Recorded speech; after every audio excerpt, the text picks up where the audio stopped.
Para nós vivermos um poderoso reavivamento pessoal, nós precisamos intensificar o poder. Com isso eu afirmo, precisamos de intensidade.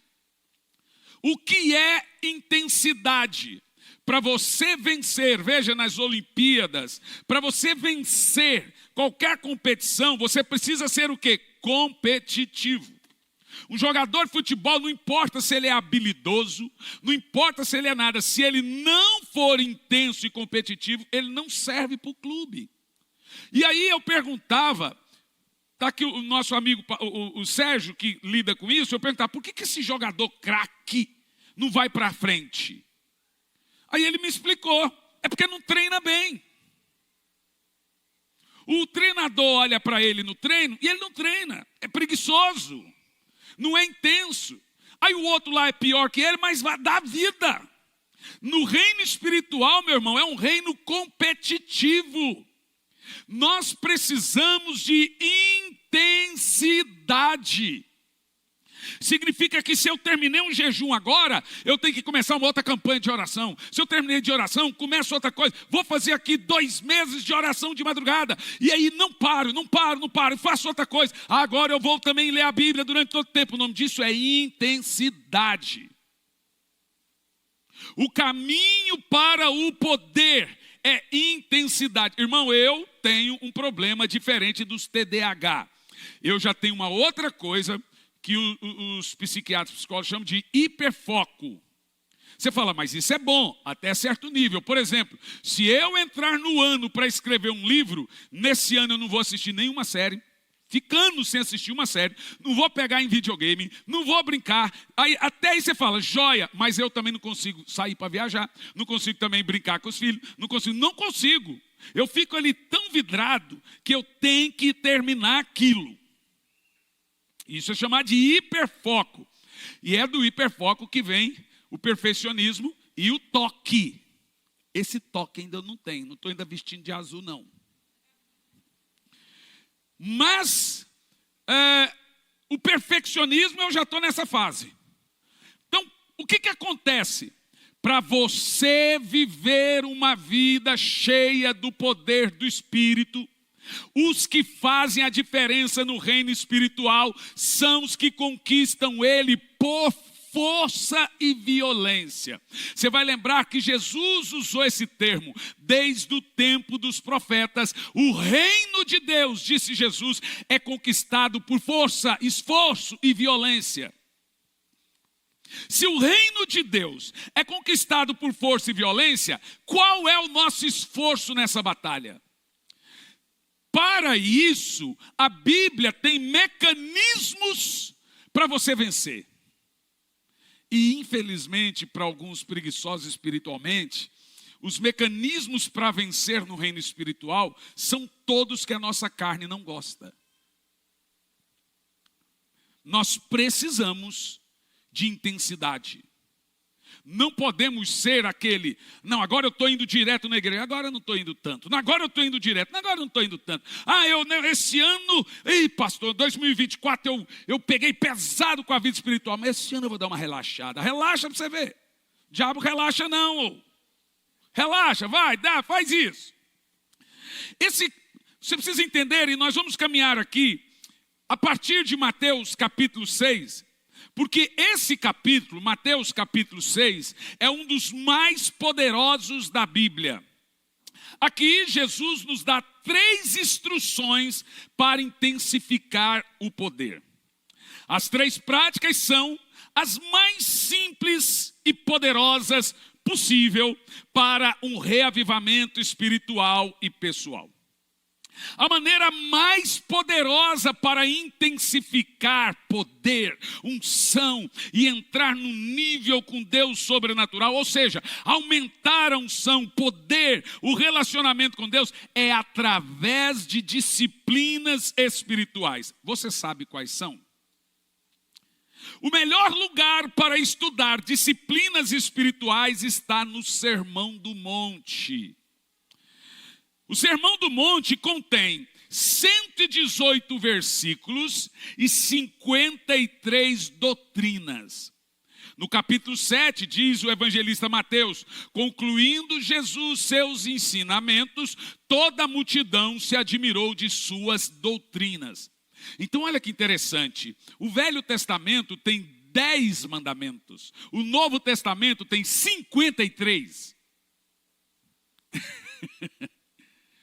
E a nossa lei vem do Sermão do Monte. E, irmão, se eu pudesse fazer uma escolha, o que você quer viver? 10 mandamentos ou Sermão do Monte? 1000 vezes 10 mandamentos. O Sermão do Monte é 1000 vezes mais duro que os 10 mandamentos. Você quer ver? Nos 10 mandamentos diz: não adulterará. No Sermão do Monte, Jesus disse: quem desejar uma mulher já adulterou. No Velho Testamento, adultério era fazer sexo. No Novo Testamento, adultério é dizer: ei, lá em casa. Adultério com Jesus é pensar. Adultério com Moisés é fazer. Você quer ver? Lá no Velho Testamento diz: quem matar uma pessoa será morto, é culpado. Já no Novo Testamento, Jesus diz: quem odiar o irmão já matou. É mais duro, não é? 1000 vezes a lei de Moisés nesse ponto. É aqui que você precisa entender que toda a nossa doutrina basilar vem do Sermão do Monte. Se nós tirarmos o Sermão do Monte da nossa vida, não sobra nada. Por isso que são 3 capítulos, 118 versículos, 53 doutrinas. E aí? 55% das 53 doutrinas fala diretamente sobre jejum e oração. 20% fala indiretamente sobre jejum e oração.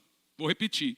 55% é diretamente, 20% é indiretamente e todo o resto são assuntos aleatórios. Que vai falar sobre cuidar de filho, e aí entra a questão do divórcio e etc. Então nós concluímos que 75% do Sermão do Monte foi ensinamentos prioritários sobre oração, jejum. Projeta para mim Mateus 6, no versículo 1. Vamos ver. Guardai-vos fazer a vossa esmola diante dos homens, para ser desvisto por ele. Aliás, não tereis galardão junto ao vosso Pai que está no céu. Agora olha o verso 2. Quando, pois, deres esmola. Como é que está o português ali, gente? Quando, não é se. Quando, não é se deres esmola. No verso 6... são 3 situações que eu quero abordar com você. Práticas poderosas. Quando orares. Não está ali se, está ali quando. No verso 16. Quando jejuardes.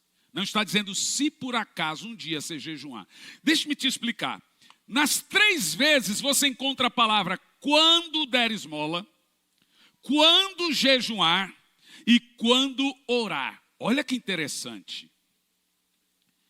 A Bíblia sequer tem uma linguagem para quem não ora e não jejuma. A linguagem da Bíblia é: eu já sei que você ora e jejua, então quando você fizer, faça assim. É grave.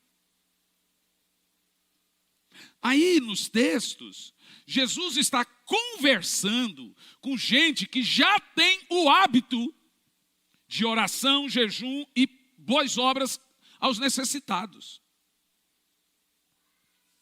E aí você veja aqui, 75% de todo o ensinamento de Jesus, as 53 doutrinas, 75% estão enraizados em 3 coisas apenas: oração, jejum e caridade. Vou repetir: oração, jejum e caridade. Oração, jejum e caridade. Observa você que no verso 2 nós temos a palavra quando. No verso 6 nós temos a palavra quando. E no verso 16 nós temos a palavra quando. Se você quer ter uma vida intensa com o Espírito Santo, está aqui o segredo. Ou seja, se você não entender isso, você não vai entender o que é esses princípios disciplinares. Então vamos lá. Por quê? É simples. As 3 coisas aqui mencionadas por Jesus servem para nos aproximar de Deus. Como? Vamos lá. Jejum. Jejum trata a carne. Jejum trata ego, jejum trata orgulho, jejum trata murmuração, jejum trata inveja, jejum trata ódio, jejum trata ira, jejum trata tudo que é a natureza do seu pai Adão. Oração trata a alma. Todos os textos bíblicos de oração estão inseridos para tratar as coisas da sua alma, como feridas. A oração é a verdadeira cura interior. Estando com Deus por alguns minutos é a sua grande terapia. Você precisa entender uma coisa. Em tempo de guerra, é o lugar secreto da oração, que é o bunker. Eu vou repetir. Em tempo de guerra, soldado não dorme.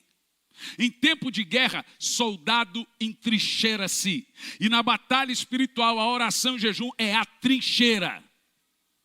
Em tempo de guerra, o bunker é o lugar secreto. É o seu lugar de refúgio e de proteção, onde o diabo não te vê. Então, jejum trata a carne, oração trata a alma, boas obras trata o orgulho. Deixa eu te explicar uma coisa. Preguei numa igreja riquíssima e muito poderosa um tempo desse atrás, linda, milhares de pessoas, e o pastor da igreja é muito humilde.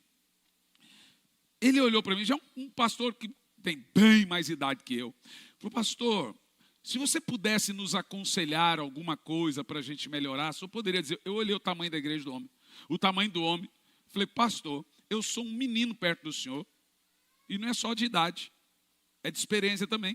O que tenho eu para te ensinar? Queria eu aprender. Ele falou: não, senhor. Ele falou: não, senhor. Eu quero que o senhor nos ensine e fale alguma coisa que a gente possa mudar. Aí eu fiquei pensando, então deixa amanhã, eu vou pensar e te falo. Eu fiquei imaginando a igreja perfeita, o louvor é maravilhoso, o pastor administra bem a igreja, o pastor é sério, a família dele, os filhos, tudo sério na igreja, o cara sempre perfeito. O que eu vou elogiar? Aí eu me lembrei que ele me mostrou a estrutura da igreja e uma sala muito grande, muito organizada, cheio de alimentos. Eu fiquei maravilhado. Ele falou: nós sustentamos mais de 150 famílias com 2 cestas básicas por mês. Eu falei: gente, isso que é uma igreja. Aí eu falei: é aqui que eu vou atacar. Mas vou atacar como? Se eles já sustentam. Eu falei: pastor, quem entrega essas cestas? Ah, nós temos a equipe da ação social. Falei: sua igreja é uma igreja que as pessoas abastadas gostam de vir. Eu vi que tem muita gente rica na igreja. Tem. Se eu pudesse te dar um conselho, eu diria: envolva esses juízes, esses desembargadores, esses advogados, esse povo importante, envolva eles nessa entrega de alimento. Falei: por quê? Falei: porque às vezes nós nos damos por satisfeitos em ajudando ele. Toma aqui, ó, compra a cesta. Estou trazendo a cesta, mas ajuda vocês. Por quê, pastor? Porque o que trata orgulho na Bíblia é ajudar o próximo. Lida com uma pessoa que faz caridade e lida com uma pessoa que não faz, vê como é diferente.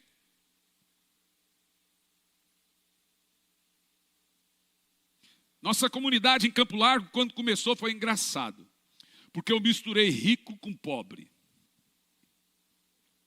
Eu estou falando sério. Então a gente foi atrás, lá tem perto de Campo Largo, lá um quilombo. E a gente foi atrás desses índios, e os índios iam para o culto. Os filhos deles arriavam as cartas e faziam dentro da igreja. Aí eu falei para o irmão que era responsável, falei, eu amo esses índios aqui, não tem problema, mas ensina eles a ir no banheiro. E aí, irmão, teve gente que saía, quando chegava os pobres, que a gente também foi para como é que chama lá? Para o lixão e também para lavanderia. Nós construímos casas que caíram e nós começamos dentro das favelas. A gente enchia um ônibus deles, ia nas favelas e saía correndo atrás dos pobres e levava para a igreja. Membro mesmo, a igreja tinha uns 15, mais uns 85 que a gente catava nas favelas. Era. Aí um dia chegou o pastor Josué Gonçalves, foi pregar na inauguração. Ele chegou lá com uma van entupida de livros. E parou na frente da igreja com um monte de livro, porque a igreja era bonita, mas 90% era da favela. Aí eu comentei com o meu irmão, com a minha esposa, falei assim, tadinho, pastor José. Se ele espera vender isso aqui hoje, vai dar certo, não. A igreja lotada de índio e de gente da favela. Do mesmo jeito que ele pôs a van, a hora que ele viu o povo assim, ele catou os livros de novo, pôs dentro da van e desistiu de vender os livros. Mas, irmãos, nós evangelizávamos o tiro de guerra, nós evangelizávamos as favelas.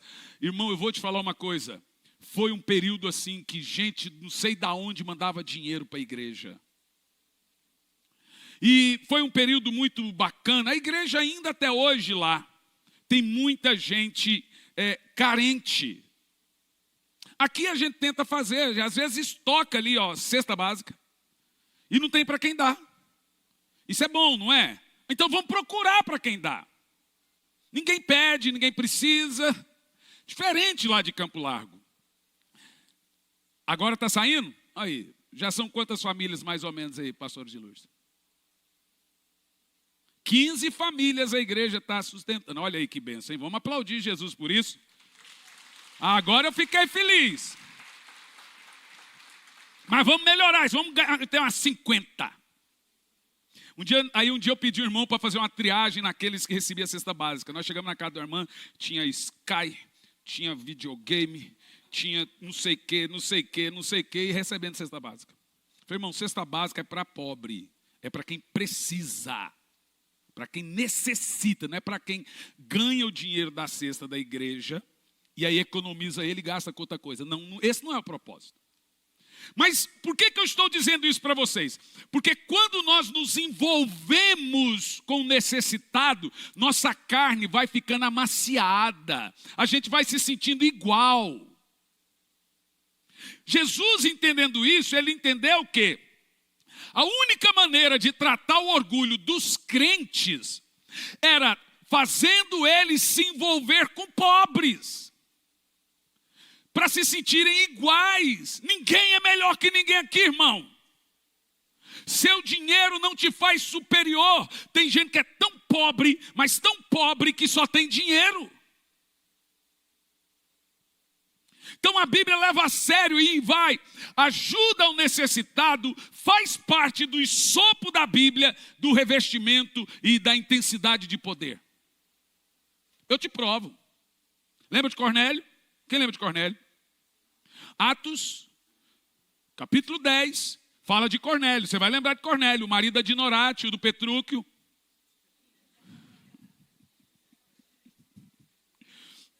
Cornélio, olha o que diz o anjo para Cornélio. Cornélio jejuou, orou e deu aos pobres. Você vai entender o princípio do jejum aqui. O anjo disse, Cornélio, eu ouvi suas orações e vi suas esmolas. Por isso eu vim te atender. Aí você vai me dizer que a ajuda ao próximo não intensifica poder? Tem gente, irmão, que não dá nada para ninguém. Não faz nada para ninguém. Não ajuda ninguém. Não vê se alguém está precisando de alguma coisa.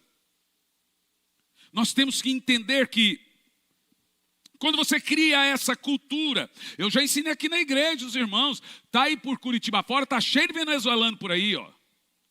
Põe uma cumbuquinha de marmitinha ali, ó. Alguém vai te parar, alguém vai precisar, se dá já no carro.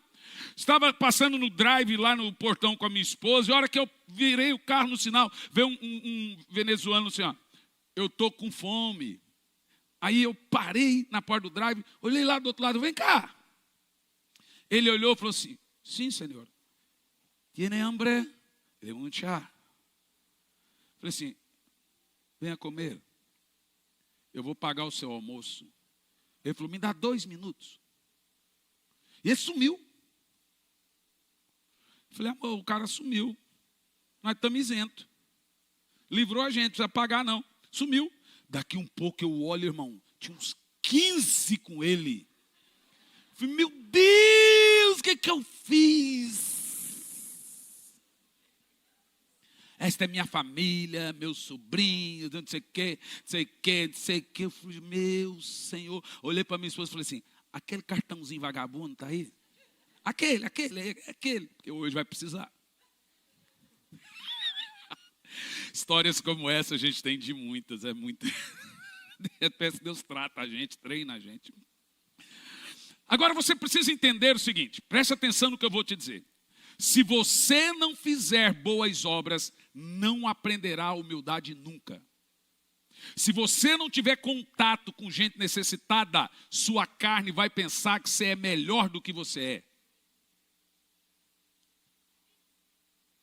Você não vai perceber, e a gravidade, precisa entender isso, você não vai perceber o orgulho em seu coração. Irmão, se a gente não toma cuidado, a gente vive numa bolha de aparência. Uma igreja não pode ser um lugar onde um pobre não se sinta bem. A gente começa a melhorar a igreja, eu viro para elas e falo, não, tá bonito, bacana, mas a gente tem que tomar um cuidado. Isso não está bonito demais para o pobre? Ele sentar ali e não se sentir bem. Então, a igreja pode ser bonita, mas nós temos que criar um ambiente para que, irmão, não existe evangelho gourmet. Não existe evangelho para rico e outro para pobre. Eu não posso fazer um mapeamento da cidade de Curitiba e escolher a ala rica. Eu não vim para esse bairro que é considerado um bairro rico de propósito. Eu não escolhi Santa Felicidade. Santa Felicidade me escolheu. A gente não pode, agora, se o Senhor te enviar, beleza. Agora, você escolher, nós temos que tomar cuidado que em muitos lugares as igrejas estão decididamente escolher só áreas ricas. Ah, mas meu chamado é para os ricos. Tá bom, o de Jesus é para os pobres. Aí você tem que escolher se o seu chamado é do seu Jesus ou não é. E nós temos que falar assim, Senhor, eu quero ajudar. Irmão, ninguém é tão pobre que não tenha algo para dar. Não existe isso. Que não tem algo para compartilhar. Você precisa compreender que se você não entrar por esse caminho, você não vai ver o orgulho no seu coração. Você sabe o que é orgulho? Você sabe o que é orgulho? Orgulho é o tanto de Lúcifer dentro do nosso coração. E humildade é o tanto de Jesus dentro de você. Isso aqui é pesado, eu sei que é pesado, mas é verdade. Nós vamos ver como que a oração também trata a alma. Lembra? Jejum trata a carne. Oração trata a alma. Caridade trata ego. Como que a oração trata as questões da alma e como que o jejum trata as questões da carne? Como o tema é a poderosa experiência do jejum, preste atenção. O jejum ele foi feito para lidar com a natureza de Adão que tem dentro de você. Adão caiu comendo. Jesus começou jejuando. O pecado original, na realidade, foi um pecado de quebra de jejum. O Senhor disse, não coma, e ele comeu. Quando o Adão comeu do fruto, não é da fruta, a primeira coisa que ele perdeu foi o domínio. Ele perdeu perdeu o seu arbítrio, ele perdeu o seu domínio, ele quebrou o jejum promovido pelo próprio Senhor. Não foi um profeta que deu o jejum para Adão, foi o Senhor. Não coma jamais dessa árvore. Jesus, para recuperar aquele domínio que Adão perdeu, Adão perde o domínio comendo. Jesus teve que fazer um jejum para recuperar o domínio que o primeiro Adão perdeu. A Bíblia Sagrada afirma que o Espírito Santo levou Jesus ao deserto. E como ele sabia que teria uma batalha, ele jejuou. A Bíblia diz que porque ele jejuou, ele saiu cheio do Espírito Santo. Deixa eu te falar. Jesus saiu cheio do Espírito Santo por 2 motivos. Primeiro, ele venceu a tentação. E por que ele venceu a tentação? Porque ele estava debaixo do quê? Jejum. O próprio diabo foi tentá-lo. Então ele estava debaixo de jejum. Irmãos, nós somos tentados todos os dias. Alguns são até atentados. Todo dia o diabo se levanta contra nós, todo dia é uma luta terrível, todo dia uma situação terrível, e nós não jejuamos. A Bíblia diz que há demônios que só saem pelo jejum e pela oração. Notem, Adão caiu comendo, e comendo foi seu fim. Jejum, gente, é o começo da sua vitória. Jesus começou praticando um jejum para vencer o diabo, e porque ele jejuou, ele foi cheio do Espírito Santo, e esse foi o início. Comer foi o início da morte de Adão, deixar de comer foi o início da vitória de Jesus. Jejum é o ofício de silenciamento da carne. Do quê? Aquilo que nós chamamos de carne, a Bíblia chama de seu Adão. O tanto de carne que temos é o tanto que Adão ainda domina nossa natureza. Deixa eu te falar, irmão. O Adão que está em você não vai morrer. A Bíblia nunca diz que a carne morre. Sabe o que a Bíblia fala da carne? Ela fala mortificai. A palavra mortificar é suprimir a carne, é lutar contra ela. Até Jesus voltar, essa carne adâmica que nós temos ainda será nossa inimiga. E nós temos que ir contra ela. Quer uma coisa que a carne mais odeia que ficar sem comer? E é tão interessante que a hora que você entra num jejum, a hora que você decide jejuar, começa a vir cheiro de comida que você gosta. Pensa na obra. É a carnezinha. Falei, eu te pego na curva. Eu sei o que é que você gosta de comer. Do nada, aleatoriamente, aparece o cheiro da comida. Aí você fala, amor, o que você está fazendo? Ela, estou fazendo nada. Ah, não é possível. É o diabo, chega perto de você e passa assim, ó. Aqui, ó, costelinha.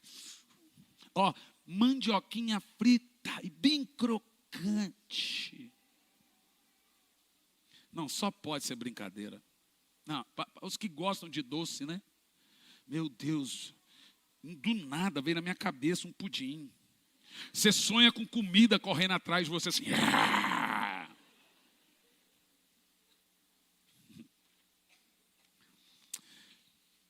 Irmãos, jejum é a principal arma, olha isso, jejum é a principal arma de Deus contra a sua carne. Deus não está em guerra só contra o diabo, ele está em guerra contra a sua carne também.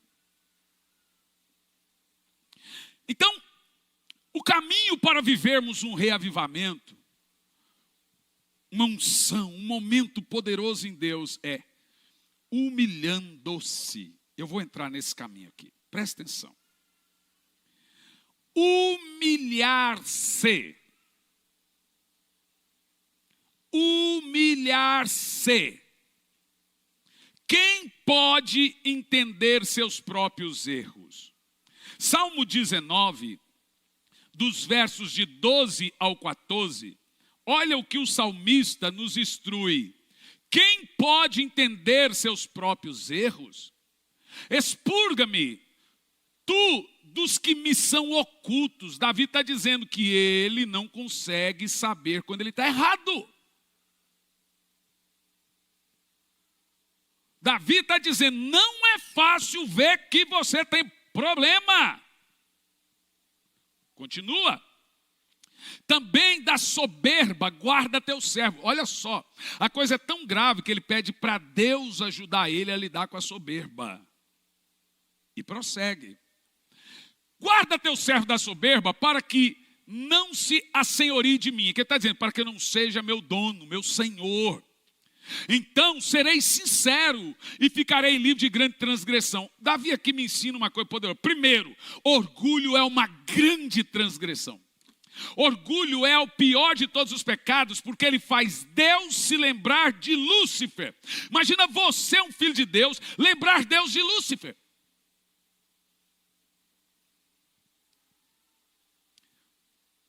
Esse texto diz assim, ó: sejam agradáveis as palavras da minha boca.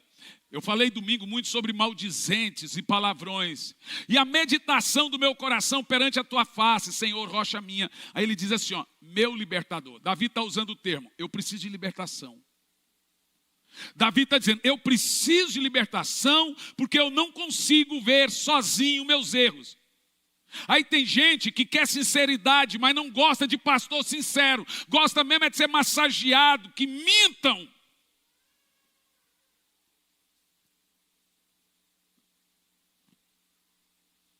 Ninguém vê seu próprio erro. Aos seus olhos, você não é tão mal.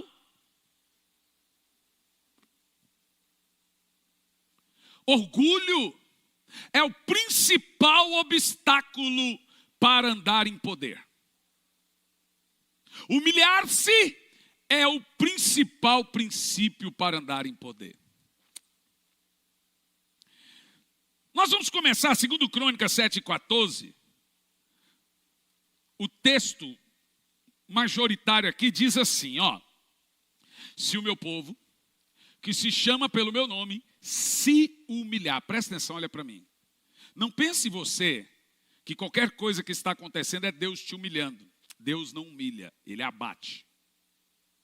A Bíblia entende que o fato da humilhação seja algo que você tem que fazer. É se humilhar. Eu preciso me humilhar. Esse ato de auto-humilhar-se é o ato de mostrar para o Senhor o interesse na mudança. Você não está dizendo para o Senhor, eu não vivo a natureza de Adão, eu não vivo a influência de Satanás. Eu me lembro que muitos anos atrás, irmãos, graças a Deus, já tem muitos anos que eu estou limpo, não tive recaída. Porque o meu grande pecado é querer matar alguém todo dia. Eu sou colérico, melancólico e irmão, eu vou te falar um negócio. Mas Deus tem me instruído, né? Mas há uns anos atrás, eu lutando contra o temperamento, que é chato, você dá um coice nu, depois você tem que ir lá e pedir perdão. Você é meio duro e tal. O defeito de pessoas assim como eu, sanguíneos e coléricos, é que o maior erro da nossa vida a gente comete quando você está certo. Cheio da razão. Aí é onde a casa cai. E eu estava num processo, jejuando, orando para vencer essa natureza, desse tinhoso. Aí um dia eu estou dentro do avião da Azul, sentado na saída de emergência, lendo um livro. A moça veio e disse, senhor, o senhor poderia me ouvir? O senhor está na saída de emergência? Eu falei assim, claro, pode falar. E eu continuei lendo. Ela falou, senhor, o senhor pode me ouvir? Claro, pode falar, estou ouvindo. A menina pegou o bração dela e foi no meu ombro e fez assim, senhor! Au, irmão! Mas a menina me deu um safanão. Senhor! Irmão, eu fechei o olho, eu vi a minha mão no pescoço dela, vi a polícia entrando, vi um escândalo, vi gente dizendo, pastor, espanca a menina da Azul dentro do avião. Tudo isso passou na minha mente, assim, em menos de um minuto. E a menina me sacudindo. Eu respirei. Sabe, o problema da gente é quando dá aquele tilt assim no olho, faz assim, aí faz assim, acabou, você não vê mais nada. E o olho querendo dar tilt, eu segurando para não dar aquele tilt. Minha filha, eu disse para ela, eu escuto com o ouvido. Se eu te disse que eu estou ouvindo, pode falar. A menina ficou sem graça e falou, não gritei, não fui para peteco, não fui papelão, não dei mau testemunho, a polícia não entrou. Aí eu cheguei em casa, contei para minha filha, amor do céu, eu tive uma vitória hoje. Ela, contra quê? A carne. O que deu? Uma menina, isso, aquilo outro, eu contei. Ela falou, você não gritou com a menina? Eu falei, não, de jeito nenhum. Você não fez papelão? Não, imagina, não fiz nada. Olha, não gritei, não fiz papelão, não fiz nada. Eu venci. Eu não fui orgulhoso. Eu não dei mau testemunho. Ela falou assim, não, meu amor, você não venceu. Eu olhei para ela e falei assim, por quê? Por que não? Porque se você quiser ser como Jesus, te faltou duas coisas. Eu disse, o quê? Diga aí, você nem lá estava. A Bíblia diz que para ser como Jesus, você tem que ser manso e humilde. Falou, olha amor, eu fui manso. Não fiz peteco. Não gritei com ninguém. Mas você não foi humilde. Falei, por quê? Porque se você fosse humilde, você fecharia o livro, colocaria em cima da mesa e olharia para a mulher. Falei assim, vai se catar, vai plantar batata, vai ver se eu estou na esquina. Vem para cá, gente, sai de perto dessa santa aí, senão a gente... Também não quer o quê? Já é um avanço. Que conversa é essa de fechar livro? Mas infelizmente para mim, ela estava certa. Olha, a mansidão, gente, você tem que entender o que é mansidão na Bíblia. Mansidão não é tontice. A palavra mansidão na Bíblia é a ideia de um animal forte, feroz, com toda a força. Mansidão é força sob controle. Aí a Bíblia tem no fruto do Espírito duas palavrinhas para nos ajudar. Que tem gente que pensa que é parecida. Uma delas é a paciência. A outra delas é a longanimidade. Aí alguém fala, mas paciência e ser longânimo não é a mesma coisa? Paciência é com coisas difíceis. Longânimo é com pessoas difíceis. A palavra longânimo é esticar o elástico. Então, por exemplo, você só usa de paciência com gente de boas, gente tranquila de lidar. Com gente difícil tem que operar em você outra obra do Espírito Santo, que é a longanimidade. Sabe como é que a pessoa é ruim e você vai esticando o ânimo, por isso que é longânimo, gânimo. Você vai esticando, e a pessoa talhando seu sangue, você esticando. Olha para o seu irmão, faz um velho, já está aqui, vai dentro. Fala para ele aí, fala para o Gil aí, aqui, vocês, amor,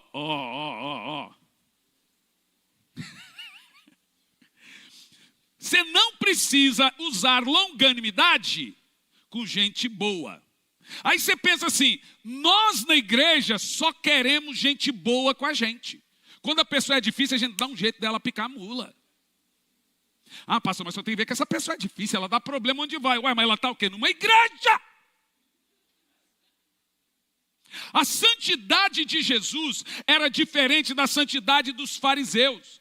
Os fariseus aceitavam os religiosos e excluía os pecadores. Jesus excluía os religiosos e aceitava os pecadores.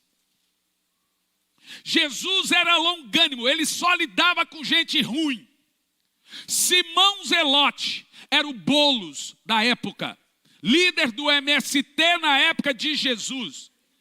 Se você ler na Bíblia a história dos zelotes, os zelotes eram uma turma de judeus que sequestrava romanos, que matava filhos de romanos, que queimava as plantações, que queimava os animais. Qual é o nome disso hoje, gente?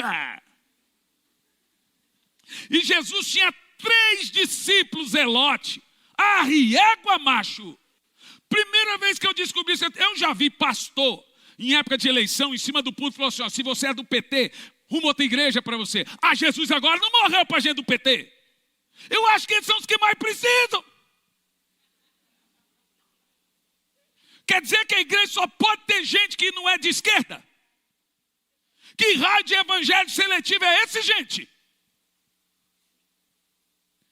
Ó, no ministério de Jesus, você vê que eu estou falando, não tem nada a ver com política, você vai ouvir agora. Você tinha a turma dos sem terra, e você tinha a turma dos de extrema direita. Assim, ó, pior que... Então você tinha a turma dos Stalin e a turma dos Mussolini. Você tinha comunista e fascistas. Sabe quem eram os fascistas? Mateus. Quem que era Mateus, irmão? Quem que era Mateus? Era o taxador do povo. O cara quis acabar com o Pix lá na época de Jesus.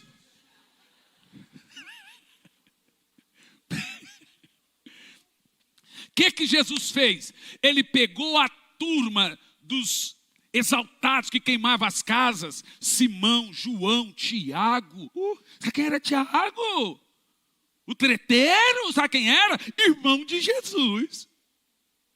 Sabe o que Jesus fez? Entrou na vida desse povo. Ele pegou um Mateus e falou assim, sabe, essa turma um dia decidiu e disse: a minha ideologia é Cristo, eu vou morrer por Jesus, não é por ideologia nenhuma. Irmão, cristianismo é isso. Nós estamos aqui para entender que nossa vida é Jesus, nossa vida é andar com Jesus, nossa vida é estar com Jesus. Eu, Hernani, não tenho ideologia. Minha ideologia é isso aqui. É por Ele, para Ele que eu estou gastando a minha vida. Ainda não estou perdendo tudo por amor dele, não. Mas quando eu canto isso, dá vontade de chorar. Senhor, um dia eu posso viver isso. É isso que nós temos que entender. Eu disse isso no domingo. Nós só vamos viver um reavivamento nacional quando as igrejas perderem o vício ou a pressão de quererem ser a mais importante da cidade. Não, eu quero ser a igreja mais importante da cidade. Não é todo mundo que Deus vai dar 5.000 pessoas. Não é todo mundo que Deus vai dar 200. Então o texto diz assim, ó: se humilhem perante o Senhor. Deus espera humilhação de nossa parte. Então você se humilha perante Deus e você também se humilha perante as pessoas.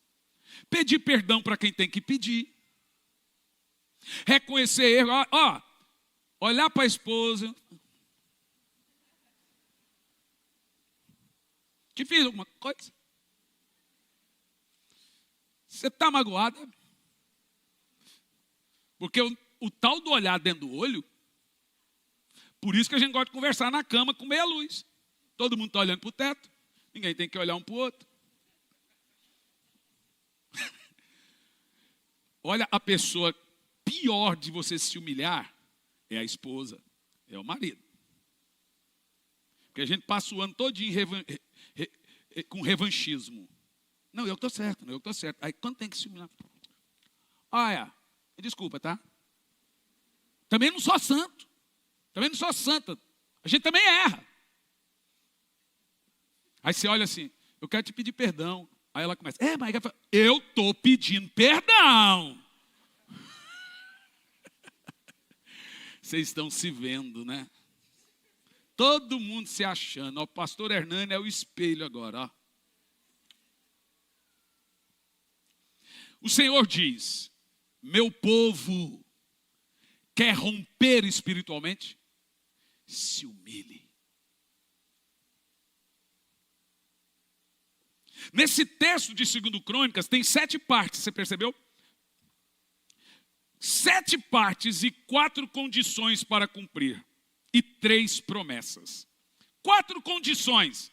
Se o meu povo se humilhar, se orar, buscar a minha face, se arrepender de seus maus caminhos. Então nós temos 4 condições. Agora vem as 3 bênçãos. Eu ouvirei do céu. Perdoarei os seus pecados. E sararei sua terra, sua casa, sua família, sua vida. Notem que o Senhor está nos dando aqui o passo a passo de como vivermos um poderoso nível espiritual com Deus. Mas por que nós temos aqui, irmãos, essas condições e essas benécias aqui, as 3 promessas? Por que nós não temos essas 3 benécias? Ouvir do céu, gente, ter a ideia de que Deus está ouvindo sua oração é indescritível. Você já teve a experiência de orar e alguns dias se cumprir, você falou, mais lindo do que ver cumprir o que eu orei é saber, Ele me ouviu. Gente, é triste quando você ora e parece que você está falando com a parede. Mas é tão poderoso. Sabe, teve um dia que eu estava em casa, vim da oração da madrugada, aí eu como alguma coisinha e deito, acordei minha esposa e falei assim, amor, Deus acabou de falar um negócio muito doido agora. Eu sei certinho quando meu ministério deu um pulo. Falou, o quê? Ele me falou agora, que a partir de hoje, eu vou em todas as igrejas e pastores importantes no Brasil e fora do Brasil, e em todos os eventos. Do nada, aleatório. Ele falou, se prepara que eu vou te colocar em todos. Quando deu 6 da manhã, Luciano Subirá me manda uma mensagem. Olha, não sei o que, pediu para eu interceder para você ir em tal lugar. Em 2 dias, nós já estávamos em estádios, em ginásio, em todos os convites, em tudo que é lugar. Aí eu falei assim, meu Deus, como que é o gosto de saber que Deus ouviu uma oração? Sabe o que eu quero, irmão? Eu quero que o seu coração não seja empecilho para a sua oração. Por isso que você jejuma, para que quando você orar, a carne não lhe impeça da sua oração chegar no céu, porque o orgulho impede, o ego impede, a falta de perdão, a falta de pedir perdão, você vai orar, a oração não chega.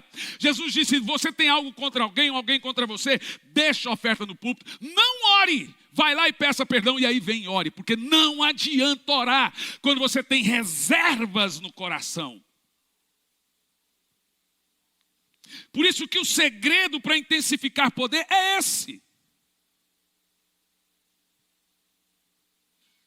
Eu declaro sobre a sua vida que suas orações serão atendidas. Mas não é só porque eu estou dizendo que vai ser, é porque você vai fazer o caminho certo. Cala sua carne, sua alma vai orar.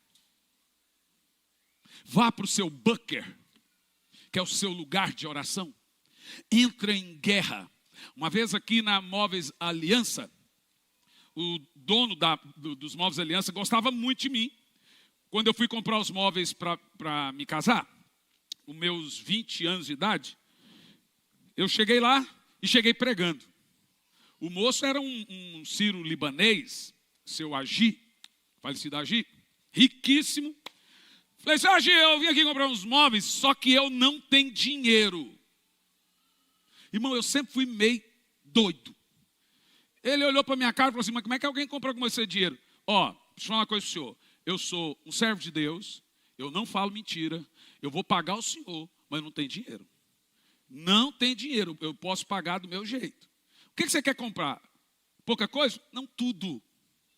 O rack com televisão, o rack com som, o rack com não sei o quê, o sofá, o guarda-roupa, a cama, a cozinha. Ele olhou para mim e disse, eu gostei de você, menino. Como é que você quer pagar? No boleto. Você vai pagar? Quem vai te dar dinheiro? Meu pai. Aí seu pai tem dinheiro? Ih, você não tem noção.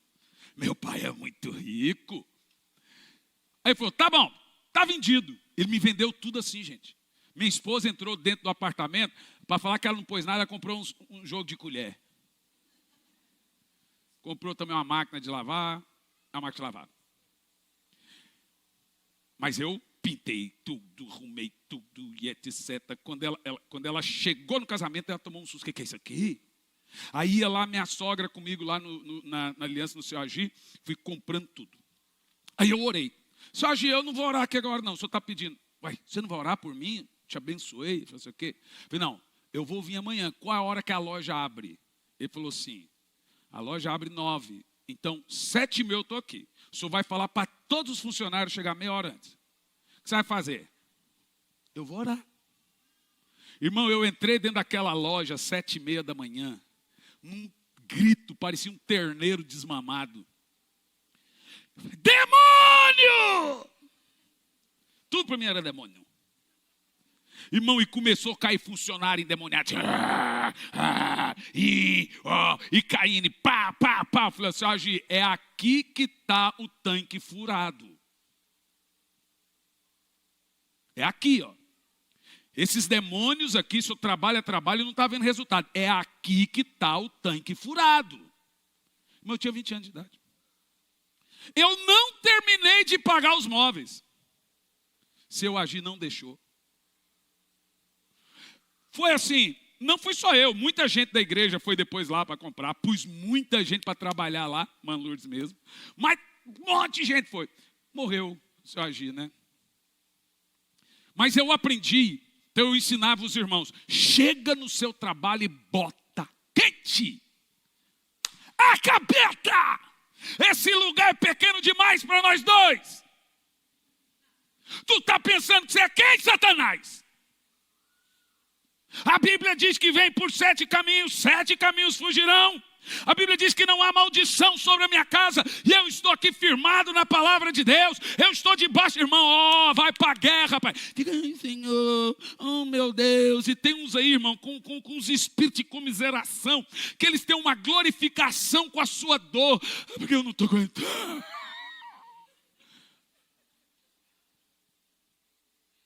Levanta a sua voz. Faça um jejum. Se humilhe perante o Senhor. E depois que você fez seu jejum, entra no quarto do filho e toca quente. Entra no quarto da mulher que é doida e toca quente. Entra no quarto do marido e começa a ungir. Unge as roupas de cama, unge tudo. Tem mulher que põe veneno, põe óleo. Irmãos, se você não lutar pela sua casa, ninguém vai lutar. Se você não entrar em batalha por seus milagres, ninguém vai fazer. Eu estou aqui dizendo que Deus vai intensificar o poder na sua vida, que você vai alcançar lugares altos nesse ano, que você vai adquirir coisas que você nunca adquiriu, que famílias suas serão salvas ainda esse ano, porque há um exército de gente aqui nessa noite. Vamos lá, vamos! Mas você pode escolher se fazer de coitadinho para Deus. O coitadismo é símbolo, é sinônimo de orgulho. É o orgulhoso. A autocomiseração é um traço de orgulho. Deus não gosta dessas coisas. Vai para cima, irmão. Deixa de ser mimado. Deus não tem filho mimado, não. Eu estou falando com gente vencedora aqui. Com gente cheia de Deus. Vamos vencer. Vamos vencer. Eu quero contar seu testemunho esse ano. Mas eu não posso fazer o que Deus deixou para você fazer. Vamos vencer. Você não pode se esquecer de dizer: esse é o ano que o Senhor me deu. É o ano da graça. É o ano do favor de Deus. Glória a Deus. Comece a vislumbrar um milagre na sua vida.